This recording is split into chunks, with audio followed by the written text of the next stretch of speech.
नमस्कार, 20 मिनट 20 खबर में आपका बहुत बहुत स्वागत है। आपके साथ मैं हूं स्वप्निल। अगले 20 मिनट में आपको राजस्थान की 20 अहम खबरों से रूबरू कराने वाले हैं। तो शुरू करते हैं 20 मिनट में 20 खबरों का सिलसिला।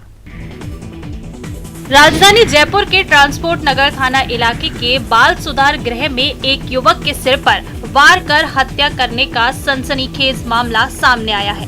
वारदात की सूचना पर पुलिस और एफएसएल टीम ने घटनास्थल पर पहुंचकर साक्ष्य जुटाए हैं। पुलिस ने इस मामले में मृतक के साथ रहने वाले उसके साथियों पर हत्या का शक जताया। संवाददाता से मिली जानकारी के मुताबिक मृतक बंटी उर्फ सोनू मंगलवार देर रात अपने कमरे में सो रहा था। इसी दौरान किसी ने सिर पर वार कर उसकी हत्या कर दी। बाल सुधार गृह में गंभीर अपराध करने वाले कई बाल अपचारी रहते हैं, जिनमें से कुछ बालिग भी हो चुके हैं। ऐसे में मृतक के ही किसी साथी ने हत्या की वारदात को अंजाम दिया है। पुलिस ने बाल सुधार गृह में रह रहे कुछ युवकों को हिरासत में लेकर उनसे पूछताछ करना शुरू किया है। बाल आयोग हत्या के मामले को गंभीरता से ले रहा है। राजसमंद जिले की आमेर थाना पुलिस ने धनकपुरा गांव में हुए डबल मर्डर का खुलासा करते हुए 3 आरोपियों को गिरफ्तार किया है। बुधवार को आमेर थाना पुलिस ने आरोपी पिता पुत्र का बाजार में पैदल जुलूस निकाला। चारभुजा कुंभलगढ़ पुलिस उप अधीक्षक नरेश शर्मा ने बताया कि धनकपुरा निवासी अमर सिंह का अपने भाई भगवान सिंह से जमीन विवाद चल रहा था। इसी विवाद में अमर सिंह ने अपनी पत्नी प्रेम कुंवर और बेटा राहुल सिंह के साथ मिलकर अपने भाई भगवान सिंह और भाभी सिमरन पर ईंट और पत्थरों से हमला कर दिया। इस हमले में दोनों की मौत हो गई, जबकि भगवान सिंह की बेटी पूर्वी और बेटा कार्तिक गंभीर रूप से घायल हो गए। मंगलवार को परिजनों ने भगवान सिंह और सिमरन का अंतिम संस्कार कर दिया। इस मामले में आमेर थाना पुलिस ने अमर सिंह, उसकी पत्नी और बेटे राहुल को गिरफ्तार किया है। बुधवार को पुलिस ने तीनों आरोपियों को कोर्ट में पेश किया। पेशी के लिए पुलिस आरोपी पिता पुत्र को थाने से पैदल ही कोर्ट लेकर पहुंची, जहां न्यायिक मजिस्ट्रेट ने तीनों आरोपियों को 3 दिन की पुलिस रिमांड में भेज दिया। राजसमंद जिले के टाकड़ी की भागल गांव के चारागाह में मंगलवार दोपहर मिले व्यापारी के शव की शिनाख्त हो गई है। मृतक कपड़ा व्यापारी गोपाल सिंह डेलाना पंचायत का निवासी था। अब मृतक के परिजनों ने गोपाल सिंह की हत्या का आरोप लगाते हुए पुलिस में रिपोर्ट दर्ज कराई है। आमेर थाना अधिकारी बुधराम बिश्नोई ने बताया कि मंगलवार दोपहर चारागाह में एक व्यक्ति का शव मिलने की सूचना मिली थी, जिस पर मौके पर पहुंची पुलिस ने शव अस्पताल की मॉर्चरी में रखवा दिया। इसकी शिनाख्त कपड़ा व्यापारी गोपाल सिंह के रूप में हुई। पोस्टमार्टम के बाद शव परिजनों को सौंप दिया गया। परिजनों ने बताया कि गोपाल सिंह रोज की तरह अपने भाई के साथ आमेर स्थित कपड़े की दुकान पर गया था, लेकिन 12 बजे बाद उसका शव पेड़ पर लटका मिला। उन्होंने प्रताप सिंह नाम के युवक पर हत्या की आशंका जताते हुए पुलिस में रिपोर्ट दर्ज कराई है। पुलिस मामले की जांच कर रही है। उसको पूछताछ के डांसबार चौक कवला की यहाँ रात है गाड़ा हुआ, कहाँ गाड़ा हुआ है चलिए बताते हैं। तब फिर पुलिस उनके यहाँ गया, तब वो अपना आंगन में बताया तो जलावन के तर में वो गाड़ करके ऊपर जलावन चौंक दिया था। नागौर के जयपाल हत्याकांड को लेकर गतिरोध खत्म हो गया। मामले में नावा विधायक महेंद्र चौधरी के भाई सहित 5 आरोपियों की गिरफ्तारी के बाद जहां हनुमान बेनीवाल ने जयपुर कूच का कार्यक्रम टाल दिया, वहीं बीजेपी नेता हरीश कुमावत ने भी अपना अनशन खत्म कर दिया। पोस्टमार्टम के दौरान पूर्व सांसद सीआर चौधरी सहित बीजेपी के नेता मोर्चरी के बाहर मौजूद रहे। आपके जनप्रतिनिधियों से, यहाँ की जनता से इस कांड को खोलने के लिए सहयोग चाहा था, मुझे पूर्ण सहयोग मिला। मैं बहुत बहुत आभारी हूँ। और इसमें हमने 5 मुलजिम आज गिरफ्तार किए हैं। गौरतलब है कि नागौर की नावा सिटी में नमक कारोबारी जयपाल पुनिया की शनिवार को दिन दहाड़े गोली मारकर हत्या कर दी गई थी। उसके बाद से अभी तक उसका शव मोर्चरी में रखा हुआ था। जयपाल के परिजन और उसके समर्थक अपनी मांगों को लेकर अड़े हुए थे। जयपाल की हत्या के बाद उसकी पत्नी ने नावा विधायक और राजस्थान सरकार के मुख्य उप सचेतक महेंद्र चौधरी समेत 8 लोगों के खिलाफ हत्या का षड्यंत्र रचने और हत्या का आरोप लगाते हुए मामला दर्ज करा रखा है। झुंझुनू में एसीबी की टीम ने एचईडी के एक अधिशासी अभियंता और उसकी पत्नी को 60,000 रुपए की रिश्वतखोरी के मामले में गिरफ्तार किया। ब्यूरो के जारी बयान के अनुसार परिवादी ने शिकायत दी थी कि उसके करवाए गए विभिन्न कार्यों के 5,54,000 रुपए के बकाया बिलों के भुगतान के एवज में रिश्वत मांगी जा रही है। शिकायत के मुताबिक आरोपी अधिशासी अभियंता राम सिंह 70,000 रुपए की रिश्वत मांगकर फरियादी को परेशान कर रहा था। ब्यूरो की टीम ने शिकायत का सत्यापन कर बुधवार को आरोपी राम सिंह को उसके निवास पर परिवादी से 60,000 रुपए की रिश्वत लेते रंगे हाथों गिरफ्तार कर लिया। बयान के अनुसार एसीबी टीम के पहुंचने पर आरोपी के कहने पर उसकी पत्नी इंदिरा ने कथित रिश्वत राशि को चारपाई के नीचे फेंक दिया, लेकिन टीम ने वहां से रिश्वत राशि बरामद कर ली। बयान के अनुसार इस प्रकरण में इंदिरा को भी गिरफ्तार किया गया है। आरोपी के ठिकानों की तलाशी ली जा रही है। सत्यापन में एक्शन साहब ने 70,000 रुपए मांगे और 60,000 रुपए में तय हुई। आज इसी मांग के अनुसरण में राम सिंह जी एक्शन साहब ने घर पे 60,000 रुपए प्राप्त किए। राम सिंह जी को 60,000 रुपए के साथ गिरफ्तार किया। झुंझुनू के नवलगढ़ में एक व्यक्ति ने महिला एसडीएम के साथ न केवल बदसलूकी की है, बल्कि उसका हाथ पकड़कर शादी करने का ऑफर तक दे डाला। इसके लिए आरोपी बाड़मेर से झुंझुनू आया और ये दुस्साहस किया।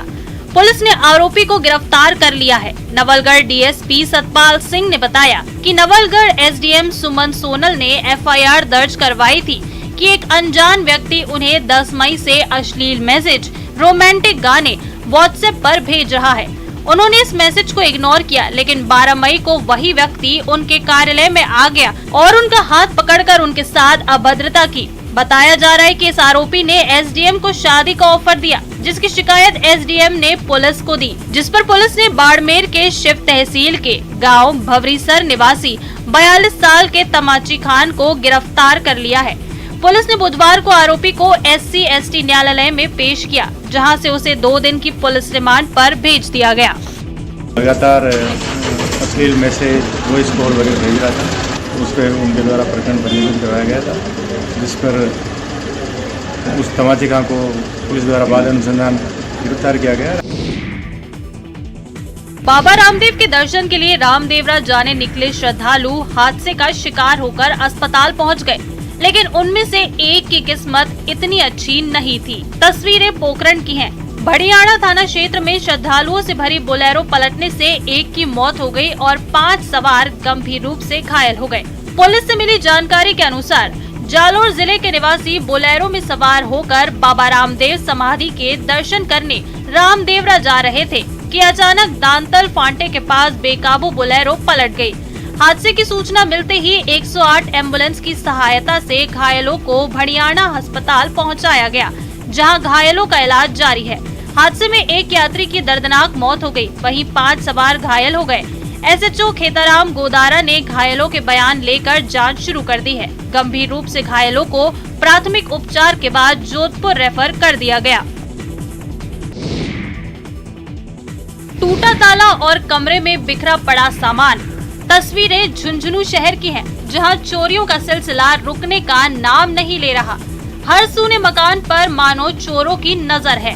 कोई 2-4 दिनों के लिए मकान बंद करके जाए या फिर महीने या 2 महीने के लिए चोर सूने मकानों में वारदात कर जाते हैं। ताजा मामला झुंझुनू शहर के आदर्श नगर का है, जहां चोरों ने महाराष्ट्र गए एक व्यक्ति के सूने मकान को निशाना बनाया।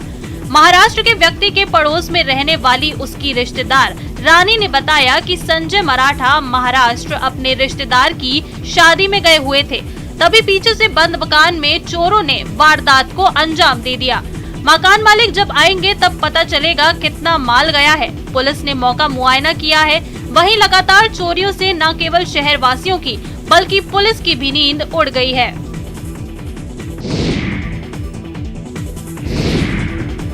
पुलिस के हत्थे चढ़ी ये वो युवतियां हैं जिनकी कानून को अरसे से तलाश थी। ये कानून को चकमा पर चकमा दे रही थी। इसके बाद वही हुआ जो होना था। भरतपुर जिले की गड़ी बाजना थाना पुलिस ने एक दलाल के साथ 2 लुटेरी दुल्हनों को गिरफ्तार कर लिया। जानकारी के अनुसार आरोपी दलाल कुलदीप दोनों युवतियों को 2000 रुपए प्रतिदिन किराए पर लाता और लोगों को शादी के झांसे में फंसाकर उन दोनों युवतियों की पैसे लेकर शादी करा देता। शादी के कुछ दिन बाद ही दोनों दुल्हनें नकदी और जेवरात लेकर फरार हो जाती। ऐसा ही मामला गड़ी बाजना थाना इलाके के गांव बैसोरा में सामने आया, जहां राजेश नाम के युवक ने गड़ी बाजना थाने में अपने साथ हुई ठगी की रिपोर्ट दर्ज कराई थी, जिस पर कार्रवाई करते हुए पुलिस ने इन शातिरों को दबोच लिया है। कि हमारी शादी हुई और शादी के हम 10 दिन बाद धंधे पर गए दोनों भाई और पीछे से हमारी दुल्हन चली गई। इस पर मुकदमा दर्ज किया गया और उच्च अधिकारियों के निर्देश में मेरे SHO के नेतृत्व में टीम गठित की गई। एक महिला को फिरोजाबाद से और एक महिला को मैनपुरी इटावा से दस्तयाब किया गया। श्री गंगानगर में BSF ने एक पाकिस्तानी घुसपैठिए को गिरफ्तार किया है। पाकिस्तानी घुसपैठिए की पहचान अशफाक के रूप में हुई है। अशफाक के खिलाफ श्री गंगानगर की रावला मंडी पुलिस थाने में मामला दर्ज कराकर उसे पुलिस को सौंप दिया गया। मिली जानकारी के मुताबिक अशफाक की उम्र 32 साल है। वह पाकिस्तान के गांव छावनी ख्वाजा जिला सरगोद का रहने वाला है। बताया जा रहा है कि अशफाक के पास 390 रुपए की पाक मुद्रा मिली है। BSF के DIG पुष्पेंद्र सिंह राठौड़ ने बताया कि अब संयुक्त जांच एजेंसियां अशफाक से पूछताछ करेगी। पूछताछ में इस बात का पता लगाया जाएगा कि वह किस इरादे से सीमा पार आया है। घुसपैठिया जिस पोस्ट से भारतीय सीमा में घुसा, उसके ठीक सामने पाकिस्तान की अब्दुल हक पोस्ट है। गौरतलब है कि भारतीय सीमा पर पाकिस्तान अक्सर नापाक हरकतें करता रहता है। सीमा पर मादक पदार्थों की तस्करी के साथ ही कई बार घुसपैठ की घटनाएं देखने को मिलती हैं। ऐसे में BSF पूरी तरह से अलर्ट है। हालांकि कई बार सीमा पार से सामान्य व्यक्ति भी भूलवश आ सकते हैं। फिलहाल घुसपैठिए से पुलिस और जांच एजेंसियां पूछताछ कर रही है। बचपन बचाओ अभियान के तहत चाइल्ड हेल्पलाइन और मानव तस्कर विरोधी यूनिट के संयुक्त तत्वावधान में बाल श्रम के खिलाफ धौलपुर के बाड़ी में कार्रवाई की गई। टीम ने संयुक्त कार्रवाई कर 7 बच्चों को बाल श्रम से मुक्त करवाया। चाइल्ड हेल्पलाइन की जिला समन्वयक रीना त्यागी ने बताया कि बाड़ी कस्बे में अभियान चलाया गया है, जिसके तहत विभिन्न दुकानों पर काम कर रहे 7 बच्चों को मुक्त कराया गया। टीम ने बताया कि मुक्त करवाए गए बच्चों को बाल कल्याण समिति के समक्ष पेश किया जाएगा। इसके बाद समिति के पदाधिकारी नियमानुसार आगे की कार्रवाई करेंगे। बाड़ी कस्बे में बाल श्रम की कार्रवाई को लेकर दुकानदारों में हड़कंप मचा रहा। कार्रवाई की सूचना मिलते ही अधिकांश दुकानदारों ने दुकान पर काम करने वाले बच्चों को छुट्टी देकर उन्हें घर भेज दिया। एक बचपन बचाओ अभियान चल रहा है, जिसमें मानव तस्करी से, दिशा फाउंडेशन से और चाइल्ड हेल्पलाइन की पूरी टीम एक रेस्क्यू अभियान कर रही है, जिसमें आज हमने 7 बच्चों को दस्तयाब किया है। डूंगरपुर पंचायत समिति की सुरपुर ग्राम पंचायत में मंगलवार SDM समेत 22 अधिकारियों कर्मचारियों को बंधक बनाने के मामले में डूंगरपुर विधायक और प्रदेश युवा कांग्रेस अध्यक्ष गणेश घोघरा समेत 60 लोगों के खिलाफ सदर थाने में केस दर्ज कराया गया है। पुलिस के मुताबिक मंगलवार सुरपुर ग्राम पंचायत में प्रशासन गाँव के संग अभियान का फॉलो अप शिविर था। शिविर में कुछ लोग हाथों हाथ कृषि भूमि आवंटन और पट्टों की मांग कर रहे थे, जबकि SDM मणिलाल तीरगर ने आवंटन प्रक्रिया पूरी करने के बाद पट्टों पर हस्ताक्षर करने की बात कही थी। इधर ग्रामीणों की सूचना पर डूंगरपुर विधायक गणेश घोघरा भी सुरपुर पहुंचे और हाथों हाथ पट्टे जारी करने की मांग रखी, लेकिन SDM ने साफ मना कर दिया। इसके बाद आक्रोशित ग्रामीणों ने SDM समेत शिविर में आए सभी अधिकारियों और कर्मचारियों को पंचायत भवन में बंद कर बाहर से ताला लगा दिया था। वहीं विधायक समेत ग्रामीण पंचायत के बाहर धरने पर बैठ गए थे।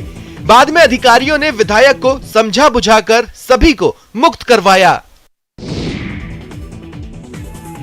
प्रदेश भर में हजारों की तादाद में राजधानी जयपुर पहुंचे शिक्षकों ने सरकार के खिलाफ मोर्चा खोल दिया है और राजधानी के शहीद स्मारक पर धरना दे रहे हैं। शिक्षकों ने तबादले की एक सूत्रीय मांग को लेकर सरकार के खिलाफ धरना स्थल पर जमकर नारेबाजी की। धरना दे रहे तृतीय श्रेणी शिक्षकों ने सरकार पर तबादलों में भेदभाव का आरोप लगाया। तृतीय श्रेणी तबादलों को लेकर के आवेदन ले लिए गए, लेकिन सरकार ने तबादला सूचियां जारी नहीं की। सरकार को लेकर के नाराज जो तमाम शिक्षक है पूरे राज्य भर के आज आपको नजर आ रहे हैं राजधानी जयपुर में।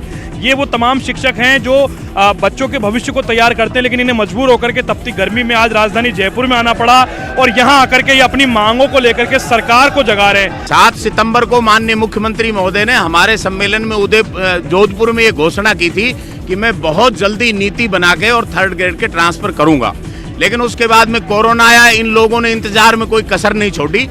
सरकार का कार्यकाल लगभग 3.25 साल होने जा रहा है। उस समय प्रताड़ित तत्कालीन सरकार द्वारा कुछ लोग थे, वो आज तक उम्मीद लगाए बैठे हैं। इसलिए राज्य सरकार को अविलंब इनका एक सूत्री मांग पत्र है।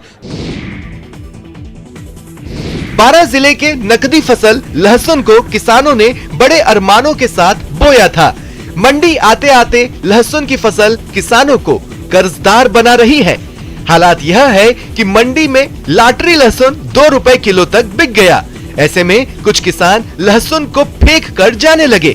सरकार से मांग के बावजूद अभी तक समर्थन मूल्य पर खरीद शुरू नहीं हो सकी है। जिले में लहसुन की फसल किसानों के अरमानों पर पानी फेर रही है। लागत निकलना तो दूर, किसान कर्जदार हो रहे हैं। किसान मतलब आत्महत्या के कगार पे बैठा है। किसान उसको मतलब बोने के जो उसका खाद और बीज और जमीन की जो जुताई है वो, उसके अलावा उसको किसान को तो मतलब जो अभी कटाई, जो मजदूरों ने कटाई और या बेचने आ रहा है ना, वो किराया भी नहीं निकल रहा किसान का। तो 21वीं सदी में आप कल्पना कर सकते हैं कि कोई बारात बैलगाड़ी से दुल्हन के घर पहुंचे? नहीं ना। आज के दौर में जहां दूल्हा पक्ष के लोग लग्जरी गाड़ियों और हेलीकॉप्टर तक में दुल्हन के दरवाजे तक बारात लेकर पहुंच रहे हैं, ऐसे में जालौर के रानीवाड़ा विधानसभा क्षेत्र के कूड़ा गांव में एक दूल्हा बैलगाड़ी में बारात लेकर दुल्हन के दरवाजे पर पहुंच गया। कौतूहल होना ही था। इस बारात को देखने के लिए लोगों की भीड़ जमा हो गई। इस दृश्य को देखने के लिए लोगों की भीड़ उमड़ पड़ी। इस दौरान लोग अपने मोबाइल में बैलगाड़ी के साथ सेल्फी लेते नजर आए। दूल्हे दलपत का कहना है कि उसने अपनी पुरानी परंपराओं को पुनर्जीवित करने के लिए बैलगाड़ी पर बारात ले जाने का निर्णय लिया। मैसेज ये देना चाहता हूँ कि पुराने जो हमारे पूर्वज थे वही बैलगाड़ी पर जान लेके जाते थे, और मैंने भी यही डिसाइड किया कि मैं जान लेके जाऊंगा तो बैलगाड़ी पे जाऊंगा। कला और संघर्ष साथ साथ चलते हैं। आप रंगना चाहें तो कागज से कहीं आगे बढ़ जाते हैं और पूरी दुनिया आपका कैनवस बन जाती है। तस्वीरें सरहदी बाड़मेर की है। यहाँ के पीजी कॉलेज की हर दीवार कैनवस बनी हुई है और यहाँ पढ़ने वाले युवा संस्कृति और परंपरा के संरक्षक बने हुए हैं। बाड़मेर के इस कॉलेज की हर दीवार पर प्राचीन और परंपरागत मांडने उकेरे जा रहे हैं। मांडने जो कभी राजस्थान के हर घर का हिस्सा हुआ करते थे और 7 समंदर पार के विदेशियों को भी खूब लुभाते हैं। लुप्त हो रही इस कला को एनसीसी अधिकारी कैप्टन आदर्श किशोर ने अनूठे तरीके से वापस जिंदा कर दिया है। एनसीसी कैडेट्स भी दीवारों पर बड़े चाव से परंपरा का संरक्षण करते नजर आ रहे हैं। मांडना जो होता है वो पश्चिमी राजस्थान की कला है जो कि दीवार में बनाया जाता है, और ये ज्यादातर महिलाएं अपने घर को सजावट के रूप में इसको बनाती हैं, और ये ब्याह शादी के उपलक्ष्य में भी इसे बनाया जाता है। दिख रहा है और हमारी तो यही परिकल्पना थी कि इस तरीके का दृश्य बने कि लोग जब बाहर से कोई आए तो देखे कि वास्तव में राजस्थान कितना खूबसूरत है। जैसलमेर में फिनलैंड की तर्ज पर कचरा पात्र लगाने का काम शुरू होने वाला है। शहर में 3 स्थानों पर 5 अर्ध भूमिगत कचरा पात्र लगाए जाएंगे। शहर के महाराणा प्रताप मैदान के आगे 2, शिव रोड पर 2 और कलाकार भवन के पास 1 डस्टबिन लगाई जाएगी। शहर में स्वच्छता को लेकर यह पहला प्रयोग किया जा रहा है। इस अर्ध भूमिगत कचरा पात्र की कई खासियत भी होगी। इन कचरा पात्रों के आसपास सफाई भी रहेगी और बैठने की भी व्यवस्था होगी। महाराणा प्रताप मैदान के आगे अर्ध भूमिगत कचरा पात्र तैयार कर दिया गया है। वहीं शिव रोड पर भी इसका काम पूरा हो चुका है। अगर यह प्रयोग सफल रहता है तो शहर के विभिन्न क्षेत्रों में इस प्रकार के कचरा पात्र लगाए जाएंगे। एक कचरा पात्र पर 9,04,000 रुपए खर्च होगा।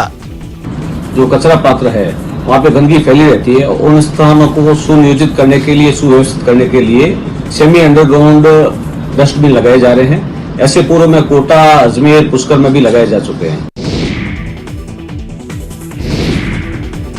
संग्रहालय सांस्कृतिक आदान प्रदान, संस्कृतियों के संवर्धन और आपसी समझ, सहयोग और लोगों के बीच शांति के विकास का एक महत्वपूर्ण साधन है।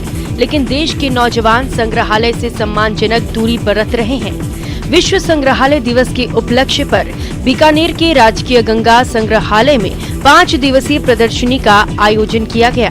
इस विश्व संग्रहालय दिवस का बड़ा ही महत्व है, क्योंकि यदि आपको किसी भी देश की संस्कृति, परंपराओं और उसके इतिहास को जानना है तो इससे बेहतर कोई भी स्थान नहीं हो सकता। संग्रहालय से बेहतर स्थान कोई भी नहीं है जहां पे आप अपने इतिहास से रूबरू हो पाएंगे।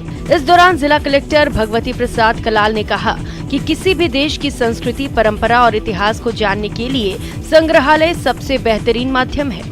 ऐसे में युवाओं को प्राचीन परंपराओं से जुड़ने के लिए संग्रहालय से आवश्यक रूप से आना चाहिए। नागरिकों के बीच में ये संदेश प्रसारित करने का कार्य किया जाता है कि जो अपनी इतिहास, कला, संस्कृति है और उस संबंध में जो भी अब तक प्रगति हुई है, इस बीच में यात्रा सोपान के साथ साथ जो आर्टिफैक्ट्स रहे हैं उनके माध्यम से फिर इस युग का एक बार विजिट कर पाए, ये उद्देश्य रहता है। चित्तौड़गढ़ दुर्ग पर फतेह प्रकाश महल में मेवाड़ की ऐतिहासिक धरोहर जो कभी मेवाड़ की सुरक्षा के लिए उपयोग में ली जाती थी, आज पर्यटकों के आकर्षण का केंद्र है। इनमें भाले, तलवारें, बंदूक, कवच लोगों के देखने के लिए रखे गए हैं। बड़ी संख्या में पर्यटक इस संग्रहालय को देखने और गौरव की अनुभूति के लिए यहाँ पहुँचते हैं। लेकिन 18 मई को मनाए जाने वाले विश्व संग्रहालय दिवस पर यहाँ का नजारा देखने वाला था। यहाँ शहनाई वादन के साथ पर्यटकों का स्वागत किया गया और तो और उन्हें निःशुल्क प्रवेश दिया गया। यहाँ भीषण गर्मी को देखकर पक्षियों के लिए परिंदे बांधे गए। इन परिंदों को दुर्ग के अलग अलग मॉन्यूमेंट्स के चित्रों से सजाया गया। हमारे राजकीय संग्रहालय है, उनमें विविध कार्यक्रम रखे गए। इसी कड़ी में हमारे उदयपुर वृत्त के अंतर्गत जो हमारे 4 संग्रहालय हैं, इसमें सबसे महत्वपूर्ण संग्रहालय राजकीय संग्रहालय चित्तौड़ है। इसमें विविध कार्यक्रम आज यहाँ पर रखे गए हैं। हॉलीवुड की फेमस मूवी सीरीज एवेंजर्स में सुपर हीरो हॉक आई का किरदार निभाने वाले प्रसिद्ध अभिनेता जेरेमी रेनर इन दिनों अलवर के लक्ष्मणगढ़ में स्कूली बच्चियों संग लंगड़ी टांग और क्रिकेट खेल खेलते नजर आ रहे हैं। अलवर के लक्ष्मणगढ़ में वे 2 दिनों से गांव के कल्चर का आनंद ले रहे हैं। इस दौरान